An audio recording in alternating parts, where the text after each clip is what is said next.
मेरी शादी को 5 महीने हो चुके थे। मैं और राजेश शहर में रहते थे और वह रोज की भाग दौड़ करता था, तो जाहिर है उसकी सेहत पर इसका असर तो पड़ना ही था। शहर में रहने के कारण मैं घर पर ही थी और मुझे काम करने की कोई जरूरत नहीं थी। मेरे माता पिता ने शादी में मुझे जो चाहिए था वह सब दिया था। मैं हमेशा अपने मायके से भी जो चाहती वह मुझसे बस एक फोन दूर था। मेरे मायके में काफी संपत्ति थी। अप्रैल के महीने में गांव में मेला लगता है और मैंने सुना था कि वह मेला बहुत अच्छा होता है, लेकिन मैंने आज तक उसे नहीं देखा था। इस बार मैंने बड़े मन से ससुराल जाने का फैसला किया। ससुर जी गांव में खेती करते थे और घर में सासू माँ थी जो मेरे आने से पहले सब काम संभालती थी। मैं देखती थी कि वे काम कर रही थी, लेकिन कभी कभी वे अपना मुंह बना लेती थी जिसे मैं रोज नहीं देख सकती थी। इसीलिए मैंने ससुर जी से घर के काम की समस्याओं के बारे में बात की। मैंने उन्हें घर में काम करने वाली एक महिला रखने की सलाह दी। ससुर जी ने शाम को एक काम वाली महिला को बुला लिया। अब मुझे और सासू माँ को घर के काम करने की जरूरत नहीं थी, लेकिन फिर भी सासू माँ मुझे ससुर जी के पास जाकर शिकायत करती दिखी। वे कह रही थी, जब मैं बीमार होती हूँ तो तुम बाहर से सब्जी भी नहीं मंगाते और मुझे भांकरी बनानी पड़ती है, लेकिन तुम्हारी बहू 2 काम करके खुश हो जाती है तो तुम काम करने वाली ले आए हो। ससुर जी ने सासू माँ की बात पर कोई जवाब नहीं दिया। कुछ दिनों बाद सासू माँ बाथरूम में गिर गई और उनके पैर में 20 दिनों के लिए प्लास्टर लग गया। अब उन्हें देखभाल की जरूरत थी, इसलिए घर में एक काम वाली महिला थी। राजेश अपनी माँ से मिलने के लिए शहर से गांव आया था और वह मुझे साथ ले जाने की सोच रहा था, लेकिन मुझे गांव का मेला देखना था और उसके बिना मैं कहीं भी नहीं जाने वाली थी। जब से मैं ससुराल आई थी, मैं ससुर जी को रोज खेत में जाते हुए देख रही थी। वे तो बड़े ही अच्छे लगते थे और उन्हें देखकर मैं भी खेत में जाने का मन बना रही थी। एक दिन मैं उनके साथ खेत में चली गई। वहां जाकर मुझे कुछ महिलाएं साड़ी पहनकर खेत में बीज डालते हुए दिखाई दी, जबकि मैंने तो एक छोटा 1 पीस पहना हुआ था, क्योंकि मुझे शहर के कपड़ों की आदत हो गई थी। ससुर जी ने मेरे कपड़ों के बारे में कुछ नहीं कहा, वे मुझे वैसा ही रहने देते थे। मैंने कुछ महिलाओं के काम को ध्यान से देखा और थोड़ी देर बाद मैंने भी उनके जैसा बीज डालना शुरू कर दिया। बीज डालते डालते मैंने एक लाइन पूरी कर ली। जैसे ही मेरी लाइन खत्म हुई, मुझे पता ही नहीं चला कि ससुर जी मेरे पीछे खड़े थे। जब मैंने आखिरी बीज डाला तो मैं सीधे ससुर जी से टकरा गई। मुझे नहीं पता था कि वे कब मेरे पीछे आए। मैंने उन्हें सॉरी कहा और अपने मिट्टी भरे पैरों को धोने के लिए गई। जब मैं अपने पैर धो रही थी, तभी ससुर जी वहां आए और उन्होंने अपने हाथों से मेरे पैरों पर पानी डाला। वे मेरे खुली ढट पर नजर घुमा रहे थे। पांव धोने के बाद मैं घर की दिशा में चलने लगी। उस दिन रात को मैंने ससुर जी को खेत में जाते हुए देखा। घर में केवल एक टॉर्च थी और वह लेकर ससुर जी खेत की ओर निकल पड़े। इतनी रात में अंधेरे में उनके पीछे जाना मुझे अच्छा नहीं लगा, इसलिए मैंने अपने कमरे में जाकर सो जाने का फैसला किया। सुबह जब मेरी आंख खुली तो गांव की सुबह की ठंड कुछ अलग ही थी। उस ठंड में मैंने ससुर जी को दंड बैठक करते हुए देखा। उन्हें इस तरह पहली बार देख रही थी और वे 50 साल के व्यक्ति के मानक से बिल्कुल भिन्न लग रहे थे। उन्होंने अपने स्वास्थ्य का अच्छे से ख्याल रखा था। वहीं सासू माँ ससुर जी की तुलना में काफी बूढ़ी लगने लगी थी। आज से गांव की यात्रा शुरू होने वाली थी। संध्या को मैंने साड़ी पहनकर ससुर जी के साथ यात्रा देखने के लिए निकल पड़ी। सासू माँ मुझे देखकर जल रही थी। ऐसा लगता था कि जब भी मैं ससुर जी के साथ कहीं जाने की कोशिश करती, वे मुझ पर गुस्से से देखती थी। मैं हमेशा उनको नजरअंदाज करती थी। हम यात्रा के लिए निकले। रास्ते में ससुर जी ने कहा, बेटी साड़ी में तुम बहुत खूबसूरत लग रही हो। उन्होंने मेरी तारीफ की, जिसके लिए मैंने उन्हें धन्यवाद कहा। जब हम यात्रा में पहुंचे तो दर्शन करके लौटते वक्त बहुत भीड़ थी। अचानक मुझे अपने पेट पर किसी का हाथ महसूस हुआ और मैं जोर से डर गई। जब मैंने पीछे मुड़कर देखा तो वह हाथ मेरे ससुर जी का था। उन्होंने बताया, मैं तुम्हें भीड़ में किसी का स्पर्श न हो, इसके लिए तुम्हें सहारा देकर बाहर ला रहा था। ससुर जी उस भीड़ में मेरी सुरक्षा कर रहे थे, जबकि मैं कुछ और ही समझ रही थी। मैंने कहा, ठीक है ससुर जी, चलिए हम अब चले। ससुर जी मुझे पालने में ले गए और मैंने बड़ी खुशी से पालने में बैठने का सोचा, लेकिन जैसे ही वह पालना थोड़ा ऊंचा हुआ, मुझे डर लगने लगा और मैं ससुर जी से चिपक गई। पालना रुकने के बाद ससुर जी ने मुझे बुलाया। जब मैंने आंखें खोली तो खुद को उनके गले में पाया। मैंने माफी मांगी और पालने से बाहर आ गई। जब मैं पालने से नीचे आई तो मुझे हल्का सा चक्कर आया। ससुर जी मेरे लिए पानी की बोतल लाने चले गए। तभी एक व्यक्ति ने ससुर जी को आवाज दी, आपकी शहरी बहू बहुत ही खुलकर नजर आ रही है। मैंने अभी आपको दोनों को पालने में देखा। वह गांव का एक गृहस्थ था और ससुर जी का मित्र। उन्होंने मुझसे हाथ मिलाते हुए कहा, मैं अमन इस गांव का डॉक्टर हूँ। अब तो गांव में भी डॉक्टर आ गए हैं। मुझे अब ज्यादा की किसी जांच के लिए नहीं बुलाया जाता, लेकिन कभी कभी आपके ससुर जी की मेहरबानी हो जाती है। वह व्यक्ति बातें कर रहा था। तभी ससुर जी ने उनकी बातें रोकते हुए कहा, तुम्हारी सासू माँ को बस इस डॉक्टर की जरूरत होती है, इसलिए मुझे इसे कभी कभी मिलता है। ससुर जी ने मुझे अमन के पास ज्यादा देर नहीं खड़ा रहने दिया और मेरा हाथ पकड़कर आगे ले गए। आज मैंने पहली बार यात्रा का अनुभव किया। इससे पहले मेरा यात्रा से कोई खास संबंध नहीं था, क्योंकि मैं बचपन से शहर में ही थी। अब मुझे ससुराल गांव का मिलन हुआ था, इसलिए मैं ये सब अनुभव कर पा रही थी। घर पहुंचने पर मैंने खाना खाए बिना सोने का फैसला किया। अगले दिन सुबह ससुर जी ने अपना नियमित व्यायाम किया और फिर सासू माँ को आवाज देने लगे। वह भूल गए थे कि सासू माँ का पैर फ्रैक्चर हुआ है। मैंने ससुर जी से कहा, ससुर जी, सासू माँ आज अपने कमरे में सोई हुई हैं, क्या आप भूल गए कि उनका पैर फ्रैक्चर है? ससुर जी ने कहा, हाँ सुन भाई, मैं भूल गया था। देखो, मैंने पहले की आदत के अनुसार विमला को आवाज दी थी।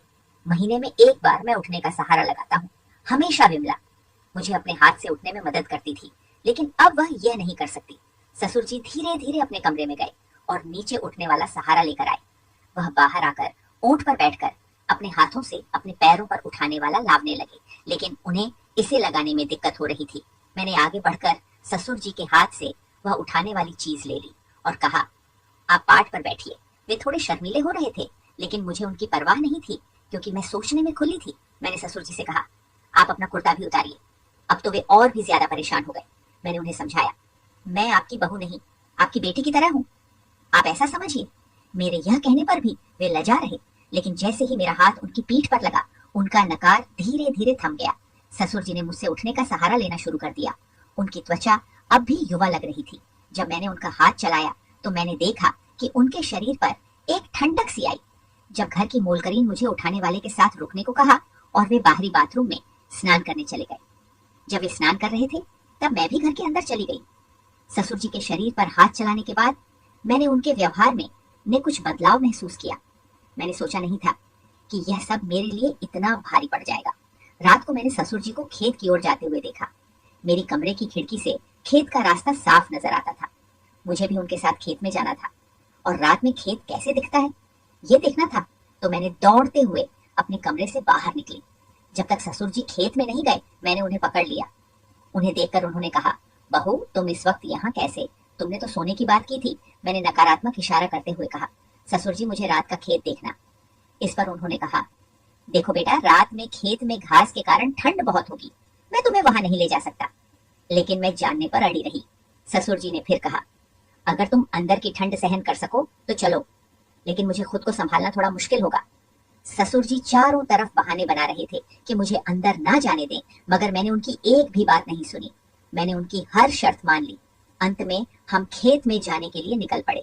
चलते चलते मैंने उनसे पूछा, इस समय आप खेत में क्यों जाते हो? ससुर जी ने बताया, रात में जानवर फसलों को नुकसान पहुंचाते हैं, इसलिए मैं कभी कभी खेत में घूमता हूँ। बात करते करते हम खेत में पहुंच गए। वहां केवल एक हल्का सा लाइट जल रहा था और फसलों के कारण वहां बहुत ठंड थी। मुझे तो बहुत ठंड लग रही थी। उन्होंने मुझे देखा और कहा, बहू मैंने पहले ही कहा था कि तुम्हें अंदर की ठंड सहन नहीं होगी। अब तो तुम ठंडी हो गई है ना।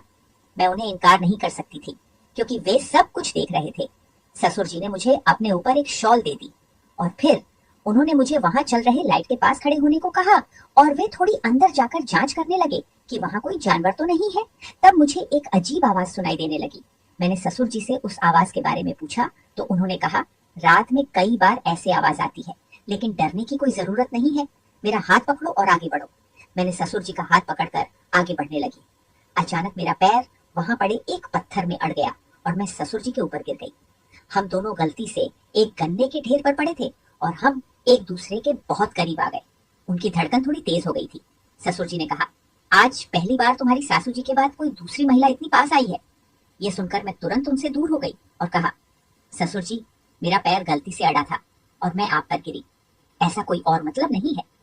मैंने यह भी कहा कि मैं खेत का रास्ता नहीं जानती, इसीलिए मुझे घर पहुंचने तक आपका हाथ पकड़कर चलना पड़ा। जब हम खेत से बाहर आए तो हमें अमन मिले। उन्होंने हमें नीचे से ऊपर तक देखा। मेरा हाथ अभी भी ससुर जी के हाथ में था। इससे उन्हें मेरे संबंध पर शक हुआ। जैसे ही मेरी नजर उन पर पड़ी मैंने ससुर जी का हाथ छोड़ दिया और घर की दिशा में बढ़क घर पहुंचते ही दरवाजे पर काम वाली मुझे नजर आई। मैंने उनकी तरफ ध्यान नहीं दिया और अपने कमरे में चली गई। दूसरे दिन सुबह डॉक्टर घर आए। उन्होंने मुझे ऐसी नजर से देखा कि मुझे अजीब सा लगा। ससुर जी ने उन्हें बड़ी आंखों से देखा तो उन्होंने मेरी तरफ देखना बंद कर दिया और फिर सासू माँ के कमरे में चले गए, जहां वे उनकी जांच के लिए आए थे। सासू माँ के कमरे में मैं आज नहीं गई। जब डॉक्टर सासू माँ के कमरे से बाहर आए तब ससुर जी उन्हें घर के बाहर छोड़ने गए। इसी दौरान काम वाली माँ के कमरे से बाहर आई और कहा, बड़ी मालकिन ने आपको अंदर बुलाया है। काम वाली मुझे बताकर किचन में चली गई और मैं सासू माँ के कमरे में गई। अंदर जाते ही मैंने उनकी तबीयत के बारे में पूछा तो सासू माँ बोली, मेरी तबीयत की बात छोड़, लेकिन तुम्हारा क्या चल रहा है? तुमने मुझे प्लास्टर करवाकर एक कमरे में बैठा दिया और तुम अपने सासरे के करीब जाने का प्रयास कर रही हो। उन्होंने कहा, सुन, तुम अपने ससुर को सामान्य पुरुष ना समझो। एक बार अगर वह फा हो जाए तो तुम्हारी बुरी हालत हो जाएगी। उनकी उम्र में पुरुष और भी सक्रिय होते हैं। अगर तुम उनके करीब जाने का प्रयास करोगी तो एक रात में ही वह तुम्हारा नामो निशान मिटा देंगे। तुम्हारे सासरे के साथ जो कुछ भी हो रहा है वह सब मेरे कानों तक पहुंच चुका है। सासू माँ ने मुझ पर बिल्कुल गलत आरोप लगाए थे। मैंने पहले कभी ऐसी बातें नहीं सुनी थी और मुझे उनके बोलने का बहुत बुरा लगा। मैं रोती हुई उनके कमरे से बाहर आ गई। मैंने अपने कमरे में जाकर रोने लगी। कुछ ही देर बाद ससुर जी वहां आए और मुझे रोता हुआ देखकर मेरे पास बैठ गए। मैंने उन्हें सासू माँ और मेरे बीच हुई बातचीत के बारे में बताया। ससुर जी ने कहा, बहू, तुम्हें अपनी सासू माँ की बातों पर ध्यान नहीं देना चाहिए। वह खुद बूढ़ी हो गई है और अब मुझ पर शक करने लगी है। तुम्हारा स्वभाव तो खुला है और मुझे पता है सासू माँ की बातों का ससुर जी पर कोई असर नहीं हुआ। उन्होंने मेरा चेहरा पचकर मुझे गले लगा लिया। मुझे उनके समुद्र जैसे स्वभाव को समझने का अच्छा मौका मिला था और यह एक बढ़िया मौका था अपनी बातें उनसे साझा करने का। फिर मैंने उनके गले से हटकर अपने कमरे का दरवाजा बंद किया और ससुर जी के पास बैठ गई। मैंने कहा, ससुर जी, मुझे आपसे एक महत्वपूर्ण बात करनी है। मैंने उन्हें अपने और राजे के बीच का एक राज बताया कि मुझे कभी बच्चा नहीं हो सकता। आज मैंने ससुर जी को बता दिया कि मैं उन्हें कभी नाती नहीं दे पाऊंगी। मुझे लगा कि ससुर जी मुझ पर गुस्सा होंगे, लेकिन उन्होंने पूरी शांति से मेरी बात सुनी। फिर उन्होंने एक अच्छा सुझाव दिया। सुन बाई, मैं राजेश को समझा दूंगा कि उसे गोद लेना चाहिए। ससुर जी का यह समझदारी भरा सुझाव मेरे दिल को छू गया। जैसे ही वे मेरे कमरे से बाहर गए, घर की काम वाली ने उन्हें देखा। मुझे उसकी परवाह नहीं थी। अगर उसने सासू माँ को कुछ बताया भी तो मुझे अब कोई फर्क नहीं पड़ता, क्योंकि ससुर जी अब मेरे साथ थे। सासू माँ ने मुझसे कई अनावश्यक बातें की, लेकिन मैंने ससुर जी का समर्थन नहीं छोड़ा। इससे सासू माँ ने राजेश को गांव बुलवाया। जब वह गांव आया, उस दिन रात को हम दोनों के बीच बहस हुई। मैंने ससुर जी से कहा कि हमारे कमरे में सोने के लिए उन्हें मेरी बात सुनकर कोई दिक्कत नहीं हुई। ससुर जी मेरे बगल में बिस्तर पर सो गए और राजेश जमीन पर बिछावन डालकर सो गया। कुछ समय बाद मुझे राजेश की नींद में बड़बड़ाने की आवाज सुनाई दी, जिससे मैं चौंक गई। डर के मारे मैं ससुर जी के पास जाकर चिपक गई। कुछ समय बाद मुझे नींद आ गई, लेकिन आधी रात को मेरे ऊपर किसी के हाथ का एहसास हुआ और वह हाथ ससुर जी का था। उन्होंने मेरे चेहरे पर भी हाथ फेरा। कुछ देर बाद वे मेरे पास से उठकर कमरे से बाहर चले गए। जब मैंने उन्हें बाहर जाते देखा तो मैं भी उनके पीछे चली गई। उस रात उन्होंने कई काम अधूरे छोड़कर कमरे से बाहर बाहर निकलने का फैसला किया। मैंने ठान लिया था कि मैं आज ससुर जी को दूर नहीं जाने दूंगी। मुझे समझ में आ गया था कि आज रात उन्हें मुझसे क्या चाहिए। ससुर जी अब खेत की ओर जा रहे थे तो मैंने छुपकर उनके पीछे जाना शुरू कर दिया। आज वे खेत के एक अलग हिस्से में गए थे और वहां एक छोटी सी कुटी में दाखिल हुए। वहां एक बत्ती जल रही थी और वह जगह काफी गोपनीय सी थी, क्योंकि मैंने पहले कभी उसे नहीं देखा था। ससुर जी ने कुटी में जाते वक्त चारों तरफ नजर डालकर देखा और फिर अंदर चले गए। मैं एक पेड़ के पीछे छुप गई। जैसे ही ससुर जी अंदर गए, मैंने पेड़ के पीछे से बाहर आकर उस कुटी की ओर बढ़ने लगी। अंदर से मुझे एक महिला के रोने की आवाज सुनाई देने लगी। जब मैं खिड़की से झांक कर देखने लगी तो मेरे पैरों तले से जमीन खिसक गई। अंदर एक महिला थी जो प्रेग्नेंट लग रही थी। ससुर जी और सासू माँ से छिपाकर इस तरह की बातें कर रहे थे। वहां अमन डॉक्टर भी मौजूद था, जो उस महिला की जांच कर रहा था। ससुर जी ने कहा, आज से हम अच्छी ट्रीटमेंट शुरू करेंगे। यह बच्चा हमें सुरक्षित चाहिए और इसकी दूसरी माँ बाहर इंतजार कर रही है। मैंने इसके लिए एक धनी माँ ढूंढ ली है और यह बच्चा मैं उसे ही दूंगा। यह सुनकर वह महिला बोली, मेरे बच्चे को मुझसे दूर मत करो, मुझे यहाँ से जाने दो। ससुर जी ने कहा, एक बार जब तुम अपने बच्चे को जन्म दे दोगी तो मैं तुम्हें यहाँ से भगा दूंगा। उनकी बातें सुनते हुए अचानक मेरे पैरों के नीचे कुछ चलने जैसा एहसास हुआ और मैं जोर से चिल्ला पड़ी।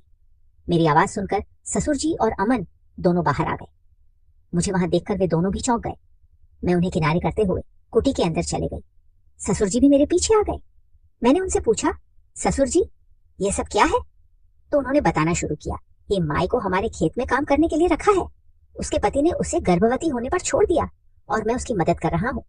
फिर उन्होंने बताया कि वह महिला कोई और नहीं बल्कि सीमा है, जो राजेश की पहली पत्नी है। ससुर जी की इस बात को सुनकर मैं आश्चर्यचकित रह गई। मैंने उन्हें बताया कि मैंने सीमा और राजेश का साथ में फोटो देखा है। वे तो थोड़े घबरा गए और बोले, बहू तुम इसके लिए मेरी परवाह मत करो। जो कुछ भी तुमने देखा है वह तुम्हारे पास ही रहना चाहिए। मैं तुम्हारे बारे में जानता हूँ कि तुम्हें बच्चा नहीं हो सकता। ये राज मैं अपने पास रखूंगा। जैसे उसने बच्चे को जन्म दिया है, तुम भी उस बच्चे को लेकर शहर चली जाना। तुम पर कोई सवाल नहीं उठाएगा, ये मेरी जिम्मेदारी है।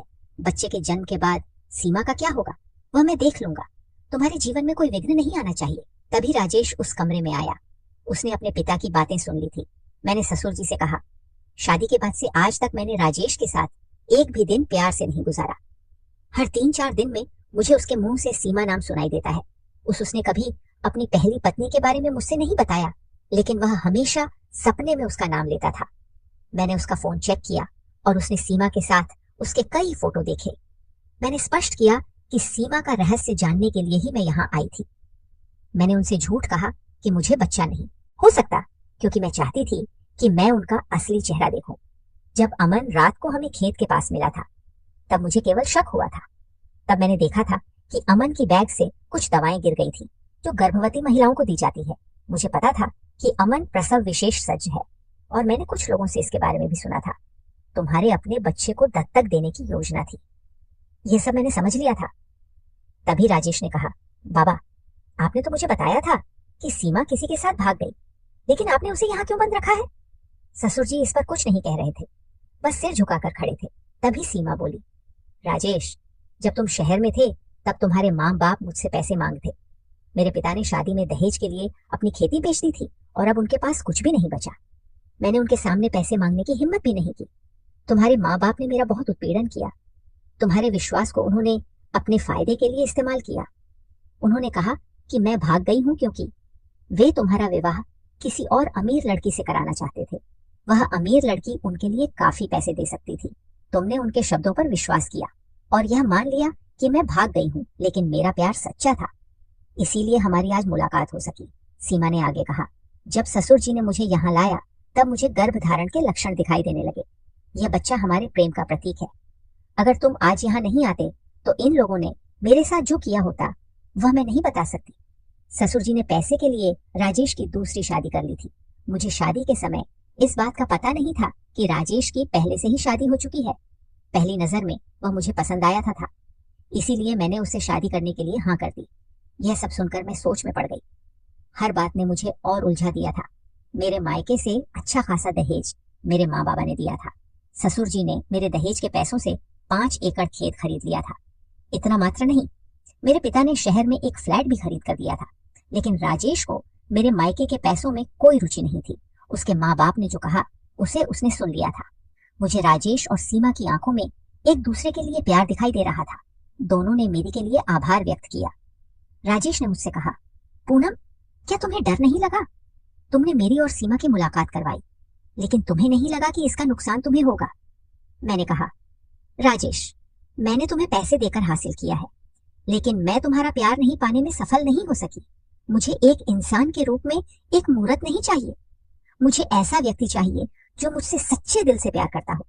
तुम्हारा सच्चा प्यार सीमा है और तुम उसके साथ खुश रह सकते हो। मैं जबरदस्ती किसी का प्यार नहीं छीनना चाहती। उस दिन पहली बार राजेश ने मुझे मुस्कुराते हुए गले लगाया। अगले कुछ दिनों में हमने आपसी सहमति से तलाक ले लिया। राजेश सीमा को लेकर शहर चला गया। उसके माँ बाप आज अपने के पर पछता रहे हैं। उन्होंने पैसे को अपने बेटे की खुशी से ज्यादा महत्वपूर्ण समझा था, लेकिन अब पूछने पर भी उनका बेटा उनके पास नहीं है। आज वे अपनी उस वास्तविक संपत्ति से वंचित हैं जो कि उनका बेटा, बहू और नाती है। यह कहानी आपको कैसी लगी? अगर आपको यह कहानी पसंद आई हो तो वीडियो को लाइक करें और चैनल को सब्सक्राइब करें।